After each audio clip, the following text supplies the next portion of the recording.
तुमने खाया, did you eat? क्या वह आया, डिड ही कम? क्या तुमने सीखा, डिड यू लर्न? क्या उसने तुम्हें बुलाया, डिड ही कॉल यू? क्या तुम वहां नहीं गए, did you not go there? So hello everyone, this is Vikas, the teacher of English grammar at Galaxy Spoken Class.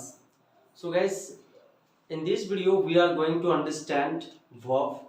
इस वीडियो में हम लोग verb को समझने वाले हैं, क्योंकि let me tell you all guys, verb is one of the most important chapters of English grammar, and without verb you cannot think of speaking English. बिना verb के आप अंग्रेजी बोलना तो आप सोच ही नहीं सकते हैं, क्योंकि it is only verb that help us to speak English. क्योंकि जितने भी सारे वर्ड्स होते हैं, जितने भी सेंटेंसेस हम बोलते हैं, सभी में verb का काफ़ी ज़्यादा योगदान होता है. इसीलिए it is important for all of us to understand verb. verb पे मैंने पहले भी वीडियो बनाया था और काफ़ी महीने पहले. अगर आपने उसे नहीं देखा है तो मैं डिस्क्रिप्शन में उसका लिंक डाल दूंगा, आप उसे देख लीजिएगा. फिलहाल हम लोग verb को देखने जा रहे हैं. यहाँ पे हम लोग verb को ही नहीं देखेंगे, बल्कि हम verb जो भी है उनके साथ हम प्रैक्टिस करेंगे. हमारे साथ हमारे बच्चे यहाँ पे बैठे हुए हैं. I will call them one by one and मैं आप लोग को प्रैक्टिस करके दिखाऊंगा कि कैसे सभी verb का प्रयोग स्पोकन इंग्लिश में किया जाता है. तो गाइस आप बोर्ड पे देख सकते हैं verb. सबसे पहले मैं verb की बात करूँ तो verb क्या है? यह verb is a word used for saying something about a person or thing. Verb is a word, listen again. A verb is a word used for saying something about a person or a thing. verb एक ऐसा शब्द होता है जिसका प्रयोग किसी वस्तु और व्यक्ति के बारे में कुछ बताने के लिए किया जाता है. verb, there are two types of verbs. यहाँ पे verb दो प्रकार का है, आप देख सकते हैं. verb यहाँ पे दो प्रकार का है, lexical verb and auxiliary verb. lexical verb and auxiliary verb. Okay. Lexical verb आपको समझ में नहीं आता होगा तो मैं बता दूं, लेक्सिकल वर्ब को आप मेन वर्ब भी कर सकते हैं. ओके, लेक्सिकल वर्ब को क्या कहा जाता है? Main verb. मेन वर्ब समझने का मतलब है दोस्तों, मेन वर्ब के 5 रूप होते हैं: V1, V2, V3, V4, V5. There are 5 forms of lexical verb. It means main verb. Main verb के टोटल 5 फॉर्म होते हैं: V1, V2, V3, V4, V5. आप नहीं समझ रहे हैं तो आप देख सकते हैं, जैसे गो, वेंट, गॉन, गोइंग, गोज. तो इस प्रकार से वर्ब के 5 रूप आपको देखने को मिलेंगे, और यही सब 5 वर्ब को हम लोग लर्न करते हैं. जो मैंने वोकैबुलरी आप लोग को प्रोवाइड करके रखा है उसमें आपको यही सब वर्ब को लर्न करना पड़ता है. ठीक है, क्योंकि इसी वर्ब को लर्न करने से आप अपने वर्ड पावर को डेवलप कर सकते हैं और एक्शन वाले वर्ड को आप लर्न कर सकते हैं. अब हम लोग बात करते हैं ऑक्सिलरी वर्ब को. ऑक्सिलरी वर्ब का बात करते हैं तो auxiliary verb, there are 3 types of auxiliary verb. Auxiliary verb यहाँ पे 3 प्रकार का है. First one is primary auxiliary verb, modal auxiliary verb and marginal auxiliary verb. Listen to me again. Primary auxiliary verb, modal auxiliary verb and marginal auxiliary verb. Primary auxiliary verb की बात करूं तो primary auxiliary verb यहाँ पे 3 प्रकार का है. Primary auxiliary verb, there are 3 types of primary auxiliary verb. First one is to be, to do, to have. To be, to do, to have. Try to understand this. To be, to do and to have. To be में क्या होता है? Is, am, are, was verb. ये to be में is, am, are, was verb अब to be में, to be के अंतर्गत आता है. एंड टू डू के अंतर्गत में आप जो सिंपल प्रेजेंट टेंस में आप स्टडी करते हैं, do, does and did. Did जो होता है सिंपल पास्ट टेंस में स्टडी किया जाता है. टू डू में डू, डज, डिड आप स्टडी करेंगे. ठीक है. एंड टू बी जो is, am, are, was verb है, ये इज, एम, आर का प्रयोग जो किया जाता है वो प्रेजेंट टेंस की बात करने के लिए, प्रेजेंट कंटीन्यूअस टेंस की बात करने के लिए. एंड वाज वर्ब का जो प्रयोग किया जाता है वो पास्ट टेंस की बात करने के लिए एंड पास्ट कंटीन्यूअस टेंस की बात करने के लिए किया जाता है. Do, does simple present tense के लिए एंड डी जो होता है that is used for simple past tense. ठीक है. हैव, हैज को समझिएगा. टू हैव में हैव, हैज, हैव. हैव और हैज का जो प्रयोग किया जाता है वो प्रेजेंट परफेक्ट टेंस में किया जाता है एंड हैड का प्रयोग होता है वो पास्ट परफेक्ट टेंस में किया जाता है. हैव, हैज का प्रयोग एक होने के सेंस में भी किया जाता है. ठीक है. तो सबसे पहले हम लोग समझते हैं, आप में से कितने लोगों को पता है is, am, are, was verb का प्रयोग? सभी को आता है? Do all of you know? चलिए, तो मैं आप बुलाना चाहूंगा किसी एनी ऑफ यू, आप में से किन्हीं एक को मैं यहाँ पे बुलाना चाहूंगा। Please come here, come looking the chair here, अरे stand here, okay. So there is a boy here with me. What is your name? My name is Nitish Kumar. Nitish Kumar. Where are you from? I am from Karnataka. Okay. How many months have you completed here in this class? Five months. He has completed 3-4 months at least here. So do you know use of EJMR buzzword? Do you know the use of these all auxiliary verbs? Yes, I know. Okay. मैं आपको EJMR से कुछ questions पूछ रहा हूँ, मैं आपको Hindi sentence दे रहा हूँ, आप उसको इंग्लिश में कन्वर्ट करेंगे। ओके चलिए, मैं खुश हूँ, मैं खुश हूँ, मैं खुश हूँ, आई एम हैप्पी। तुम खुश हो, you are happy, you are happy. वे लोग खुश हैं, they are happy, they are happy. Sita बीमार है, सीता बीमार है, Sita is ill, Sita is ill. Ram दयालु है, राम इज काइंड। ओके। मैं घर पे हूँ, आई एम स्टे, नो मैं घर पर हूँ, I am home, I am at home, at home, I am at home. Okay, घर पर, यहाँ पे पर प्रीपोजिशन है इसलिए एट लगा, I am at home. Okay, पिताजी घर पे नहीं है, father is not at home, father is not at home. Okay, माँ कमरे में है, mom is in the room, mom is in the room. कलम टेबल पर है, the pen is on the table. Okay. मैं पास्ट इजमाल का समझा प्रयोग आपने? चलिए, वाज वर्ड को हम लोग समझते हैं। वाज वर्ड, वह बीमार था, ही वाज इल, मैं बीमार था, I was ill.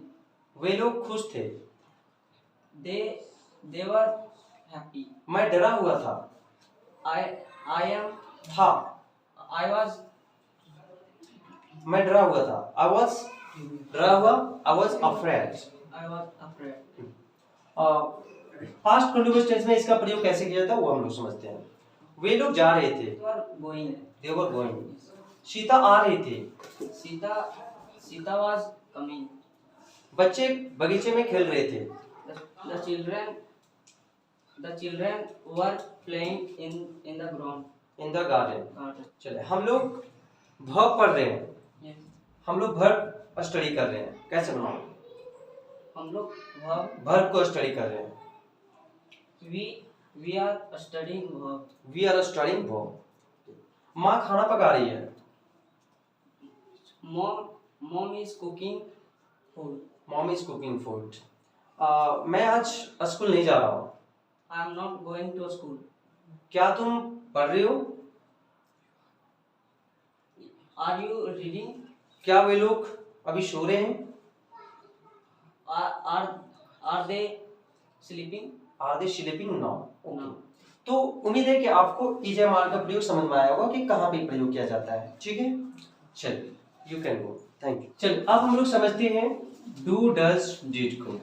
I have taught you even the use of do, does, did. I'd like to call any of you who would like to come here. Please, you come.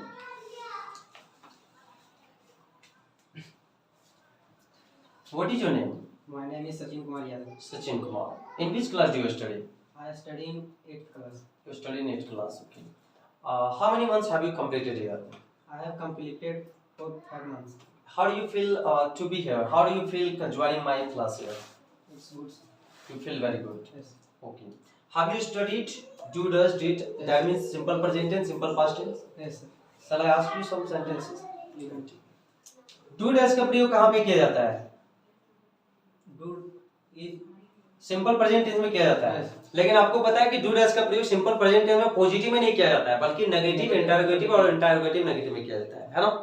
तो मैं negative sentence से पूछ रहा हूं आपको। मैं नहीं जानता हूं, I don't know. वह नहीं जानता है, He doesn't know. He doesn't know. Sita नहीं जानती है। Sita doesn't know. क्या तुम क्रिकेट खेलते हो? Do you play cricket? क्या वह अंग्रेजी बोलती है? Does she speak English, does she speak English. क्या तुम क्रिकेट नहीं खेलने जानते हो? Do you not know how to play cricket. या तो शॉर्ट में कहोगे don't you know how to play cricket. क्या वे लोग स्कूल जाते हैं? Do they go to school. क्या सोनू रोज क्लास आता है? Does Sonu come to class every day. क्या राम आपसे बात करता है? Does Ram talk with us me, talk with you. Okay, चलिए डिड को आप समझिए। Did is used in simple past tense. वैसे ही नेगेटिव, इंटरोगेटिव, इंटरोगेटिव। क्या तुमने खाया? Did you eat. क्या वह आया? Did he come. क्या तुमने सीखा? Did you learn. क्या उसने तुम्हें बुलाया? Did he call you. क्या तुम वहां नहीं गए? Did you not go there. मैं वहां नहीं गया। I don't go there, I didn't go there. उसने मुझे नहीं बुलाया। They didn't call me. क्या वह तुम्हारी मदद किया? Did he help you. क्या तुम कल उसे देखे? Did you saw you yesterday. Did you see him yesterday. क्या तुमने किताब खरीदा? Did you purchase book. Did you purchase the book. तो इस प्रकार से आप टू डू का प्रयोग करेंगे simple present tense and simple past tense में। ओके, थैंक यू कैन बोला। चलिए गाइस, तो अब हम लोग समझते हैं modal auxiliary verb. Modal auxiliary verb की बात करें तो मोडल ऑक्सिलरी वर्ब में देखिए आपको क्या क्या स्टडी करना है।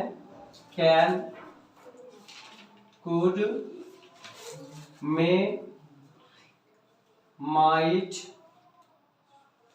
शैल, will, should, would, must, ought, ये सारे हैं modal auxiliary verb. This all are which verb? Modal auxiliary verb.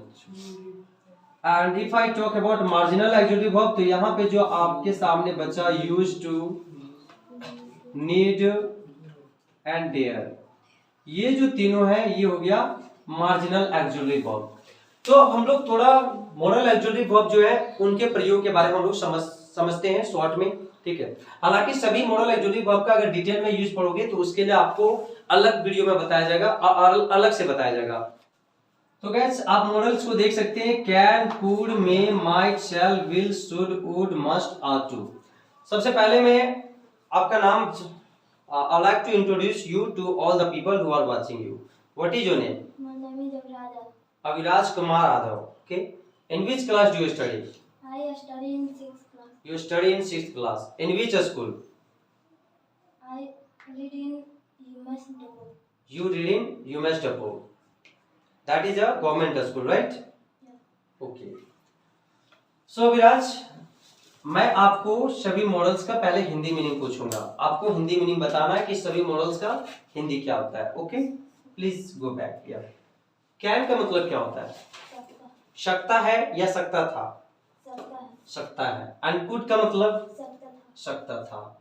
मे का मतलब? शायद सकता है। माइट का मतलब? शायद ही सकता है। शैल विल का मतलब? गागेगी। ओके। शुड का मतलब? शुड का मतलब चाहिए। मस्ट का मतलब? अवश्य चाहिए। और वुड का मतलब? करता था। हाँ, करता करती मतलब ये विल के पास्ट में इसका प्रयोग किया जाएगा। आउट टू का मतलब? चाहिए। तो आपने अभी देखा सभी मॉडल्स का हिंदी मीनिंग आपने समझा। अब हम लोग मॉडल की बात करें तो सभी मॉडल के बाद हमेशा वर्ब का पहला फॉर्म लगता है V1 लगता है, ठीक है। मॉडल के बाद हमेशा क्या लगता है? V1। ओके, तो इसमें तो जरा सा भी क्लियर आपको डाउट तो होना ही नहीं चाहिए कि मॉडल के बाद हम कौन सा वर्ब यूज करेंगे। मैं अंग्रेजी बोल सकता हूँ। I can speak English. मैं अंग्रेजी नहीं बोल सकता था जब मैं छोटा था। I could not speak English when I was small. When I was small. दोनों में अंतर क्या है? मैं अंग्रेजी बोल सकता हूँ, अभी मैं प्रेजेंट की एबिलिटी की बात कर रहा हूँ। I can speak English। और जब मैं छोटा था मैं अंग्रेजी नहीं बोल सकता था। I could not speak English when I was small। तो could का प्रयोग क्या किया गया? पास्ट एबिलिटी की बात करने के लिए किया गया है ना। वह शायद आ सकता है। He might come. शायद आ सकता है। He may come. He may come। वह शायद ही आ सकता है। He might come. He might come। वह आएगा। He will come. मैं जरूर आऊंगा। I I will. will come। ठीक है। मुझे जाना चाहिए। I should go. उसे आना चाहिए। He should come. मैं जाता। I would go. मैं आता। I would come. वह तुम्हारी मदद करता। He would help you. Okay, हमें अवश्य अंग्रेजी सीखना चाहिए। We must learn English. हमें अवश्य पैसे बचाना चाहिए। We must save money. हमें अवश्य पौधों में पानी डालना चाहिए। We must plant. We must water plants. Okay, तुम एक स्टूडेंट हो, तुम्हें स्कूल रोज जाना चाहिए। You are a student. You have to go to school. You are to go to school daily. तो ये इस प्रकार से आप सभी मॉडल का प्रयोग करेंगे, ठीक है। अगर मॉडल का आप हिंदी समझ गए तो आप मॉडल को आसानी से यूज कर सकते हैं। Thank you, you can go now. तो गाइस, अब हम लोग समझते हैं marginal exclusive loan. What is your name? My name is Deepak Kumar. Where are you from? I am from Khurjawar. In which class do you study? I read in 6th class. How many months have you completed in this spoken class here? I have completed 9 months. 9 months here. I hope you must have learned lot of thing in this 9 month. Yes, sir. It there? Yes, sir. Okay. Used to का मतलब क्या हुआ? Used to करता था. करता था, करती थी, या करता था, ये करते थे। वह बचपन में क्रिकेट खेला करता था। He used to play cricket in childhood. मैं हॉस्टल में रहा करता था। I used to stay in hostel. I used to stay in the hostel. Okay. मैं सरकारी स्कूल में पढ़ा करता था। I used to read in government school. Government school. तुम्हें अंग्रेजी सीखने की जरूरत है। You need to learn English. मुझे वहाँ जाने की जरूरत नहीं है। I don't need to go there. ये आपका टेंस से हो गया, आप इसे मॉडल से बनाइए। मुझे वहाँ जाने की जरूरत नहीं है। I am. I need not to go there. I need not go there या तो I needn't go there। तुम्हें डरने की जरूरत नहीं है। You need not to fear. You need not to नहीं लगेगा, तुम्हें डरने की जरूरत नहीं। You needn't fear, you needn't fear। Okay, आज की वीडियो में हम लोग देखे वर्ब को हम लोग स्टडी किए थ्रूली। आई होप आप सभी को वर्ब का जो भी क्लियर डाउट जो होगा वर्ब से संबंधित वो क्लियर हो चुका होगा।